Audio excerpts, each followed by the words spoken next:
The Vortex, the holy grail of rocket stoves, the creme de la creme, the vanilla essence of rocketiness. Something that I've never really tried to actually do well. It's always been an afterthought. Most of my projects are sort of, oh, you know, look at that, I found something in the bin that looks like it could be turned into a some kind of Bernie thingy, and I reckon I'll do that. But today I'm going to try to really achieve a healthy, happy vortex. And to do that, I'm going to do something very unusual, and that's apply some scientific stuff to the build. Anyway.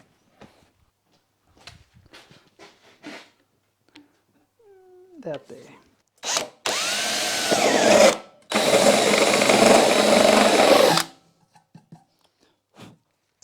Alrighty. Oh, oh. Hold this puppy in front of you.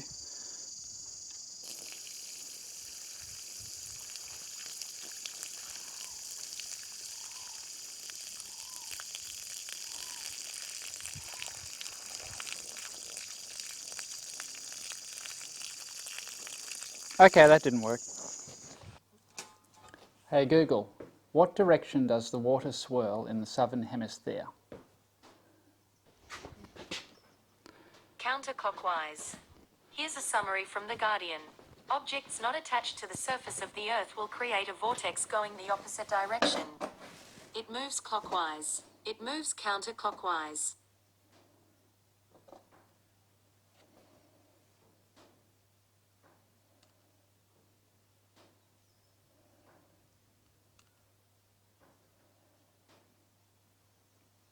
Well, there you go.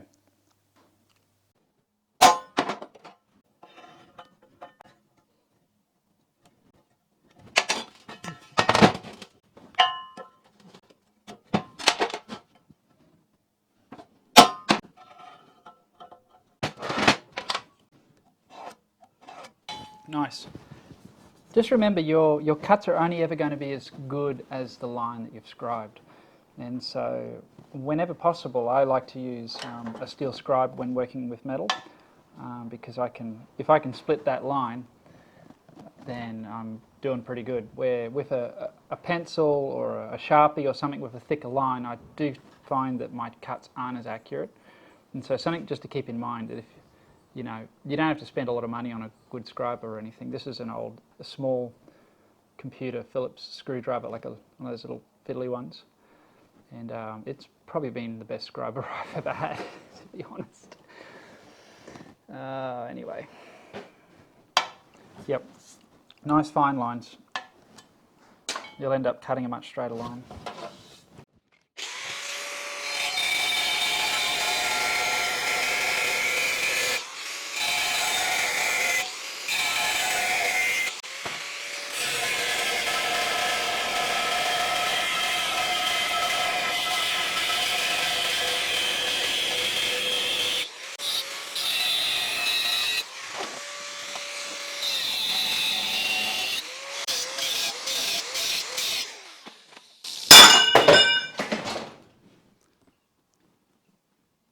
Blimey.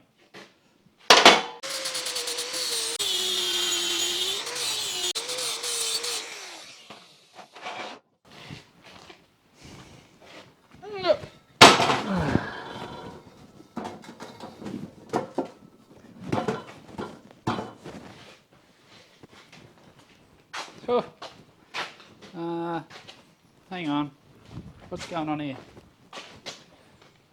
That's going to create a clockwise vortex. Pardon me. Okay. It's all good. We're back in the southern hemisphere again now. That was a close one.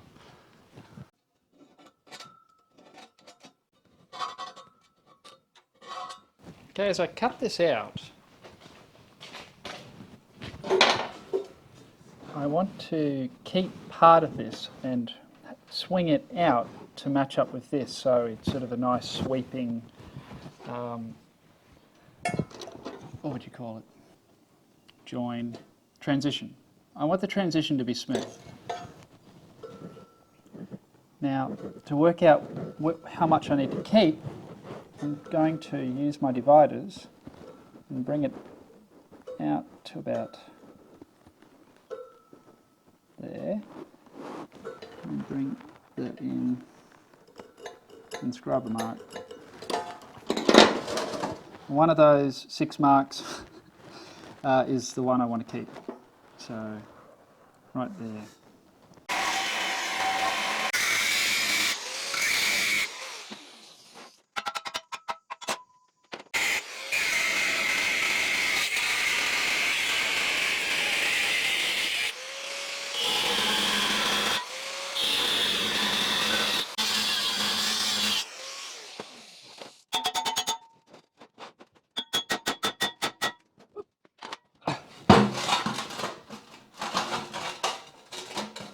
Wow.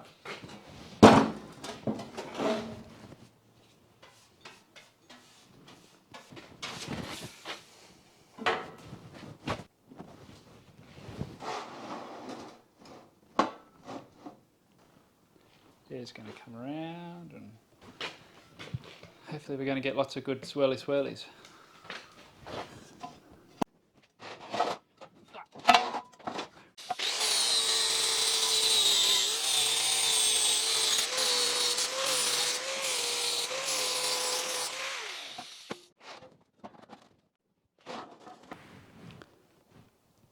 I've got a heap of these 6013s and 6012 2.4mm rods. And they need using up. Once you open a packet and sort of the flux begins to absorb the moisture in the atmosphere, and it just makes them, like, you can still weld with them, but they just become a little bit more tricky to use. So if you've got an old packet of welding rods sitting around that's, you opened 15 years ago, before you start that next welding job, maybe consider throwing those out and buying a new packet. Just a friendly service announcement.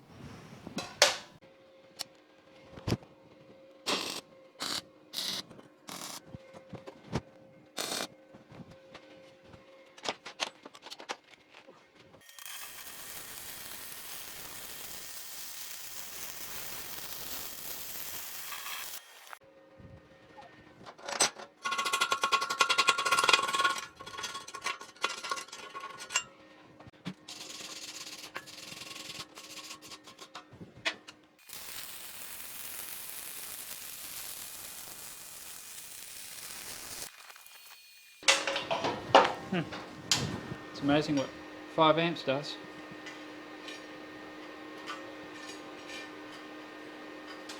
Just held a slightly tighter arc length, dropped at 5 amps, and the slag just falls off. Except for the end there.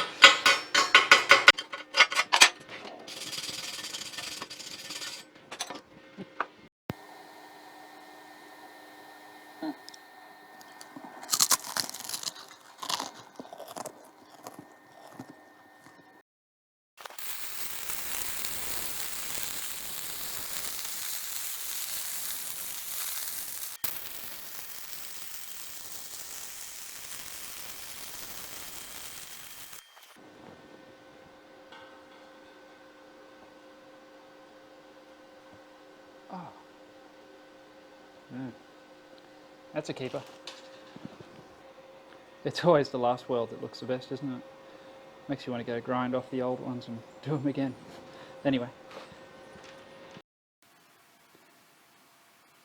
This is a piece of the riser that I cut out earlier on. I really didn't need to cut it out in retrospect, but that's hindsight for you, isn't it?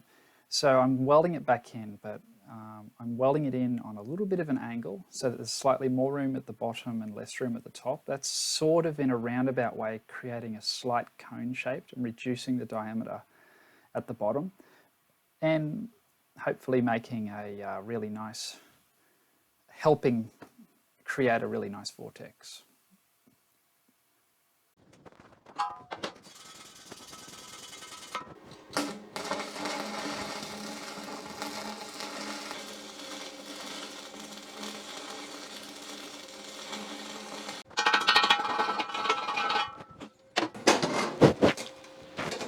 This is just a bit of 12mm plate I've had lying around forever, and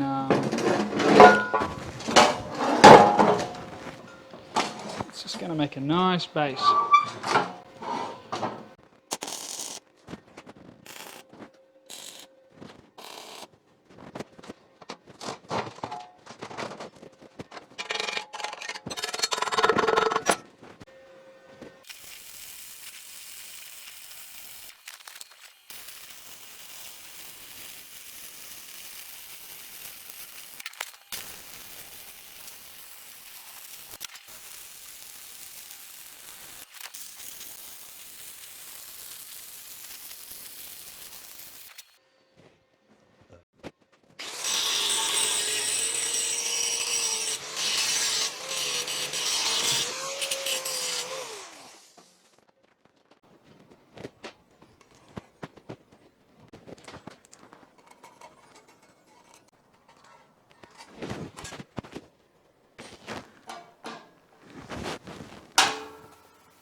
My hammer's a bit blunt.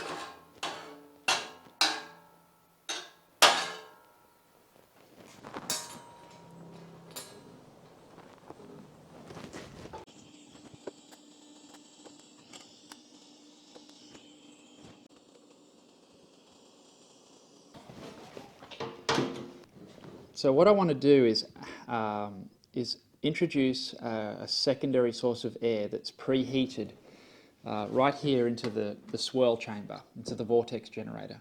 So the thing with adding that air is you want it close enough to the heat source that there's still enough heat that the extra oxygen you're adding creates that secondary burn. If you add the air in too far away from the heat source, we know that the fire triangle, which is apparently outdated, it's fire square now.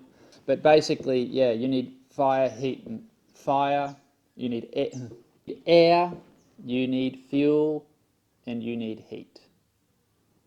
Oxygen, fuel, heat. Wow. You want the air to be introduced into the system at where there's still ample heat, so that you get a good solid secondary burn. So that's going to go on there. I'm going to stitch it on, and the more I weld that, the better surface contact it's going to have, and the better the heat's going to transfer through into it. And in the end, we'll just cap it off and drill a couple of holes here, right at the start of the vortex generator, to try to, or maybe I should say right before the vortex generator. I don't want to mess with the vortex too much. If I can introduce it just before it, that extra injection of good unburnt oxygen should really help turbocharge the whole system. So I'm going to come back from the start of the vortex generator, 30mm. It's just a number that's in my head.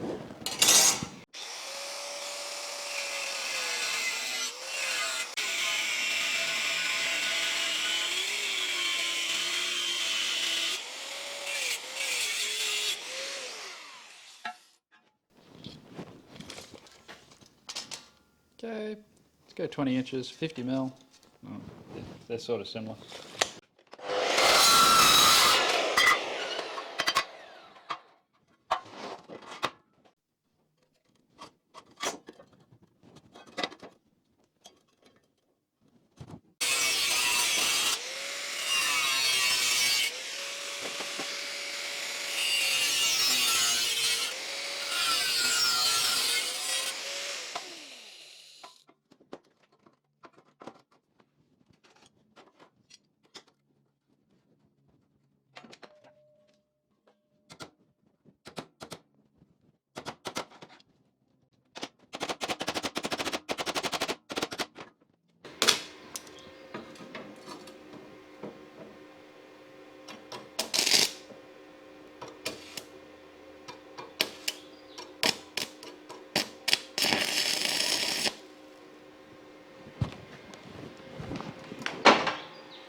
and clamp that.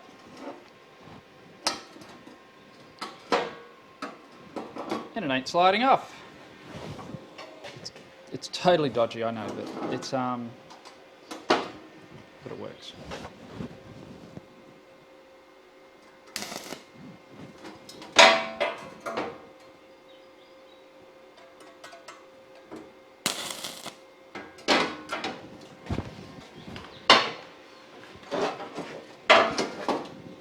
Bit of a gap there. We'll deal with that.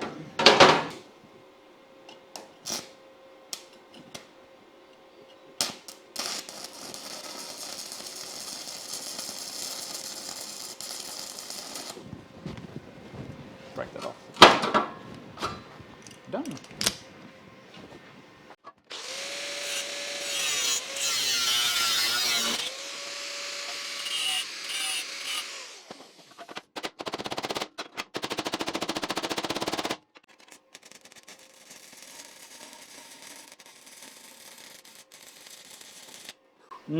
Bit ugly. Bit ugly. It's alright. Grind will fix it. It's airtight, that's the main thing.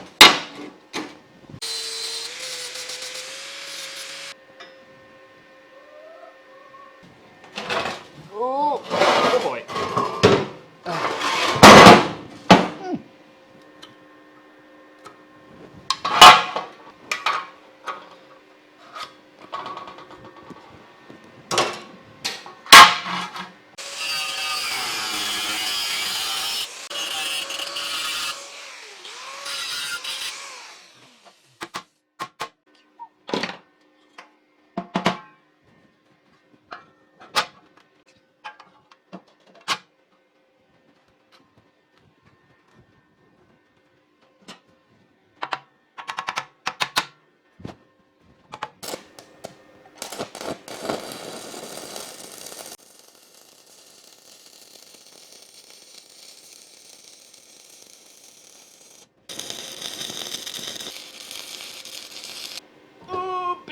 Oopie. Oh, lift with your back.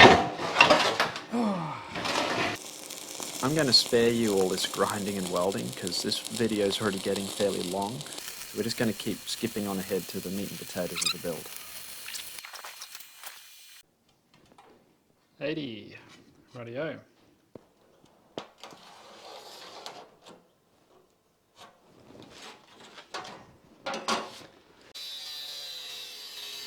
I just want to point out the fact that I am aware that my grinder is slowly eating itself, and I do fix the guard later on. It's just rubbing against the disc.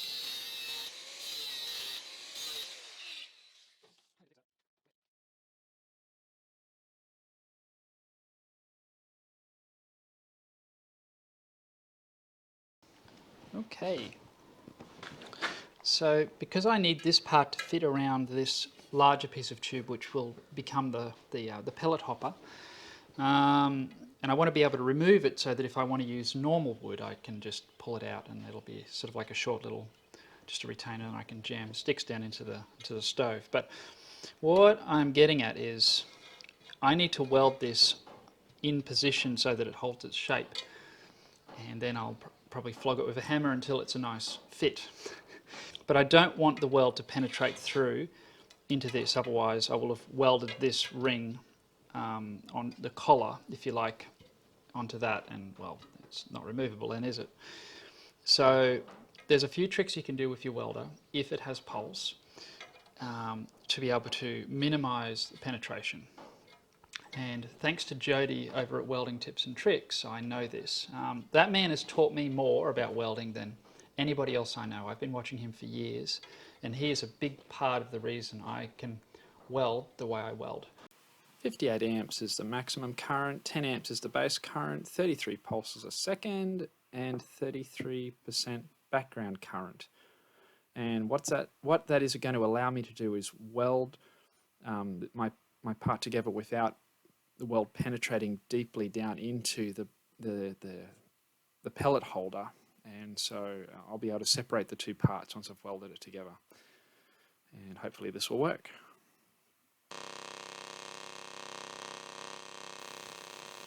Okay, this really strange buzzing noise you're hearing, it sounds like I'm almost welding an AC, but it's the pulse, jumping between 58 amps and 10 amps. And I did bump it up to about 65 later on, it just wasn't quite enough to melt that thicker filler wire. Definitely not Instagram welds, but it's totally, I've achieved what I needed to achieve in sticking the collar together without sticking it to the pellet hopper. And I'll clean it up with a flapper.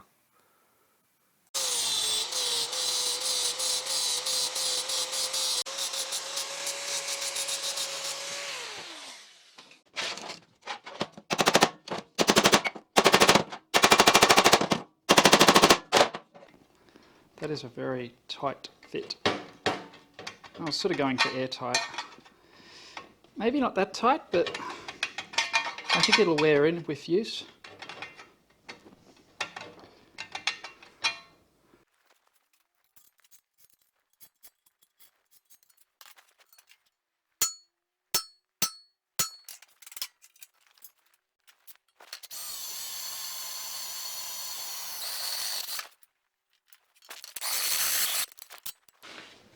One battery and 6 days later we have 4 holes. All right.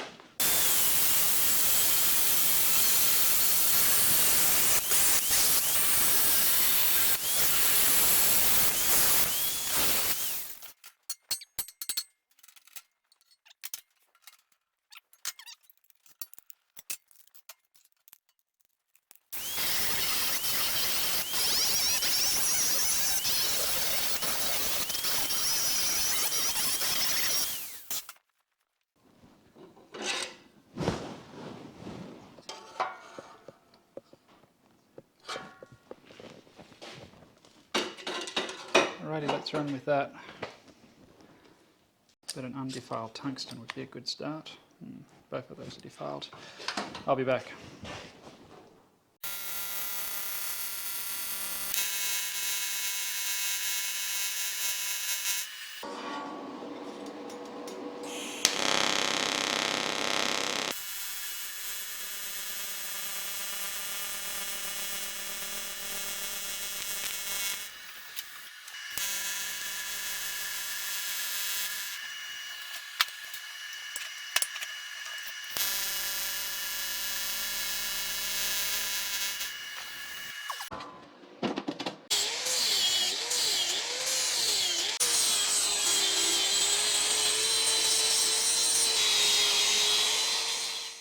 Okay, this is going to be the pellet hopper. What I need is a means of getting air to the front half of the pellet hopper, the part that's going to be the furthest into the stove. So this half is going to get plenty of air because of the air naturally flowing in there, but the back half is going to be a bit of a dead spot. Some figures I've heard thrown around is you want 30% air getting in there. Now I have no means or way of actually accurately working out what 30% is. That's just a bit above my pay grade. But I have seen other blokes get around this by welding RHS inside here that goes all the way down, and all it does is take air down to the front half of the burn chamber. Now I don't have any RHS that is the right size or stainless. I want it to be stainless steel, so I'm going to make a piece out of this sheet here and go over to the other shed where the folder is and fold it up.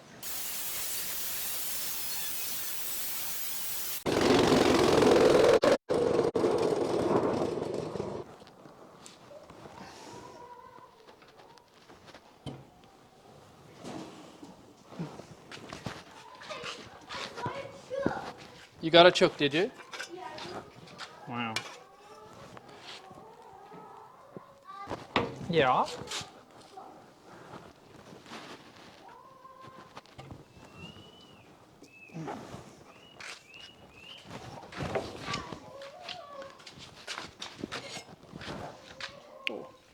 Michelle, go back to the other shed. Yeah, Okay. we'll pin ya. We'll pin you. Say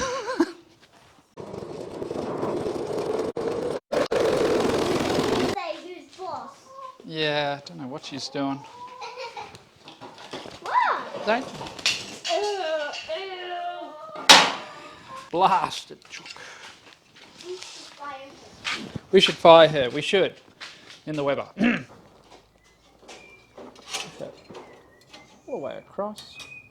Measure the distance. It's 32. Divide 32 in half. So that's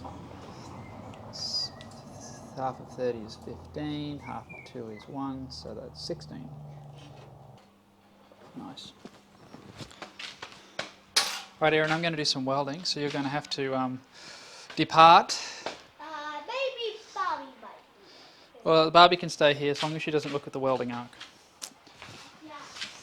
I'll make her look away. Okay, make her look away. Thank you. Look away.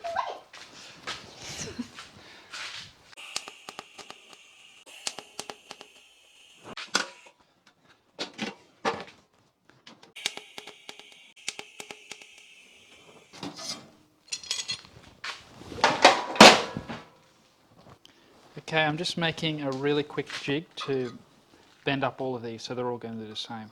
I wasn't even sure if I was going to show this, but I thought you might feel cheated if I didn't show you, so this is how I make a really quick, rough as guts jig. I've just got a bit of steel that I can easily clamp to the bench. I've just tack welded this washer onto the side,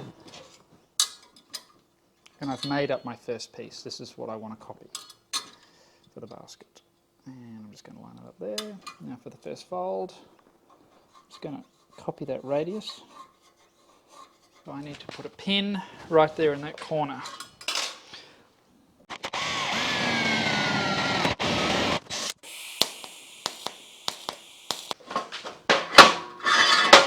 I'm going to cut that off.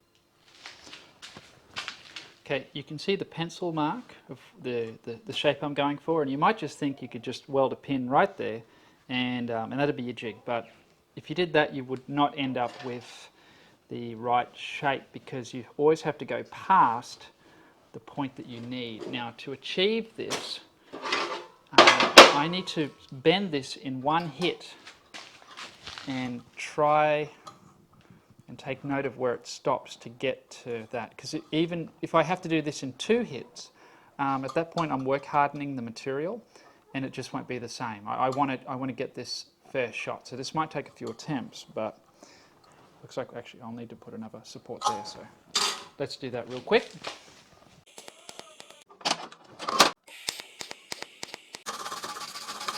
Alrighty, now that that's supported, so again, 1 hit. I'm going to mark that now, because I reckon that'll spring back. Okay, way too far. Okay, let's go again.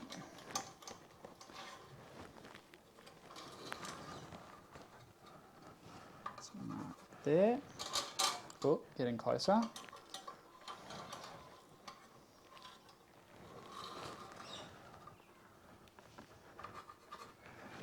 Oh, it's getting very close. Let's go again.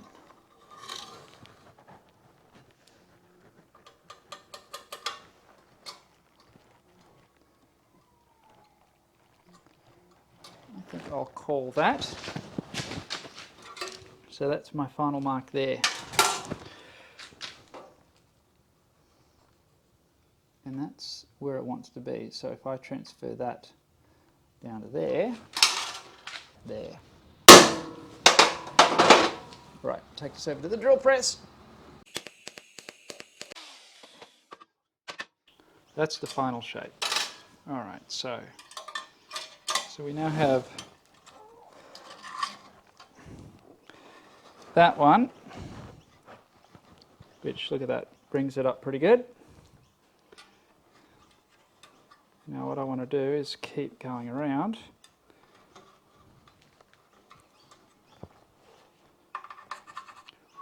That's pretty close. This is a little backstop, it'll be adjustable. Okay, that's with the locking nut. I can put 2 on there if it needs it. So that will allow me to adjust the length of filler rod that I push through this jig. Let's do that again.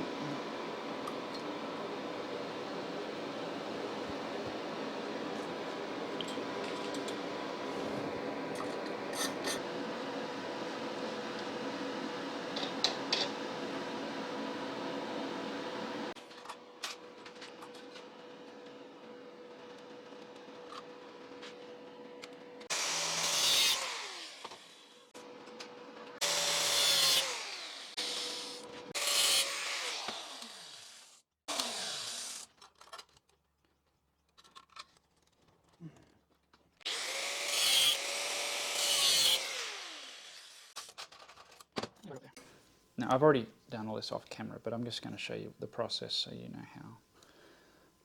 You want the gap in your basket to be just a fraggle smaller than, so it's 6.52. What does this guy measure? Well, it's 5.84, but that'd be like a 6mm drill bit. Yeah, so that's just slightly larger at 6.52, and I'm making the gaps 5.82. Well, that's exactly what it'll be, but we'll just call it 6mm for simplicity. Now the old razor here has a spot function, that guy. So I'm going to use that to weld these bits of wire. I'm just going to hold that there. I've already primed the TIG torch to make sure there's, because it's the first time you turn it on in the day, it's a good idea just to click it. That means any oxygen that's in the line's out, and you're not going to get a burst of oxygen when you should be getting a burst of argon. That's pretty bad. And we'll just, I'm going to favour the heat on the thicker material and hope that it just runs across. Oh wow, that's a big spot. That just blew it to bits. Can we slow down the spot? 0. Do a test pop on that. Okay, that's what I was after. So the spot function has a few extra little features that I wasn't aware of. That sort of means this one's toast. It'll be shorter than the rest. It's all right. I have a jig. Oh, that worked. Nice. Yeah, okay.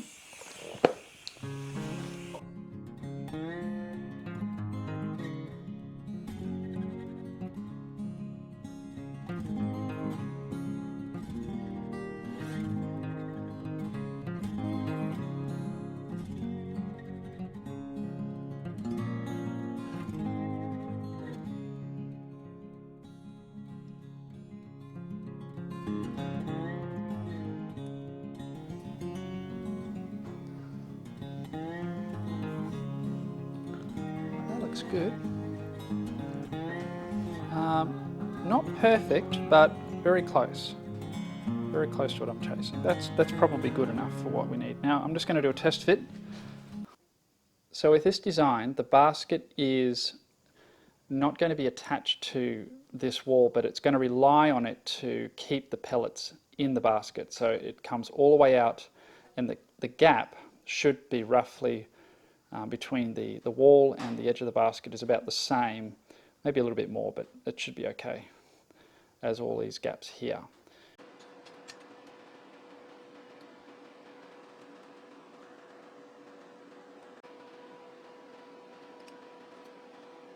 Okay, that little hook, I'm going to cut that off, but that's just going to stop this from rolling away. Just put a little bend in it.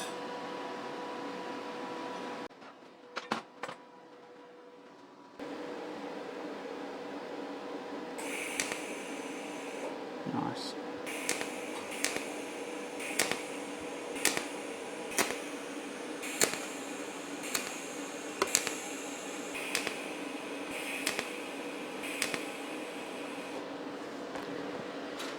Whew.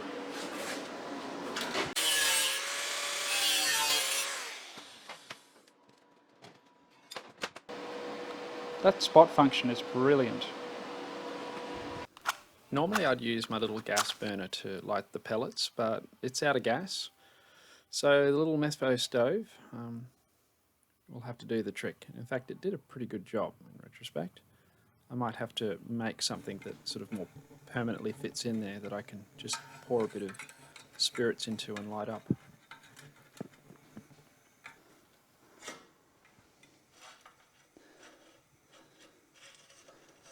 All right.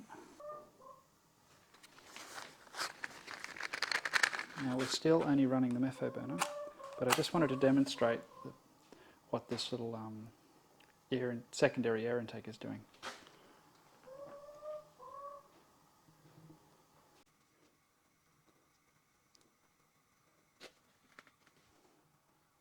Okay, the basket is seated all the way to the bottom, and those pellets are finally starting to go, which is good because this metho burner is just about empty.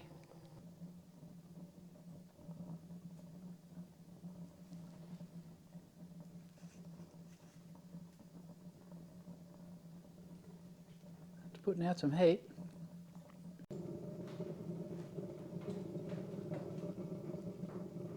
Oh, that's hot.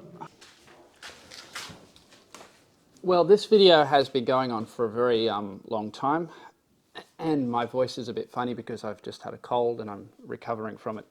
So I think we'll call this part one.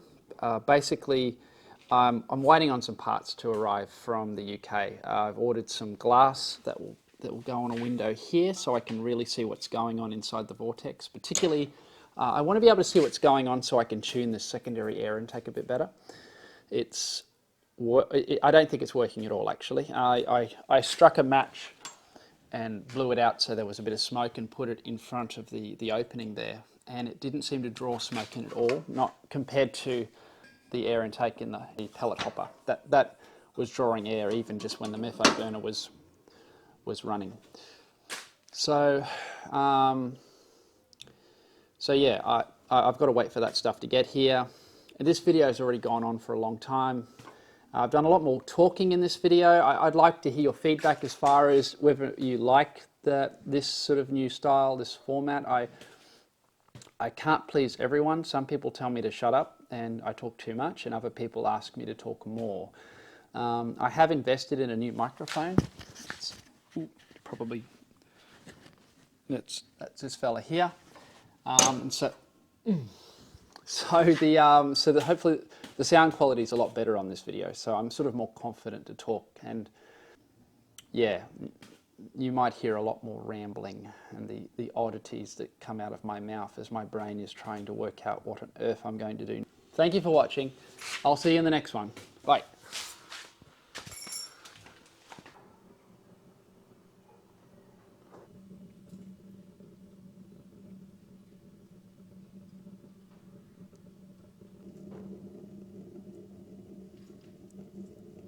The pellets are feeding nicely too.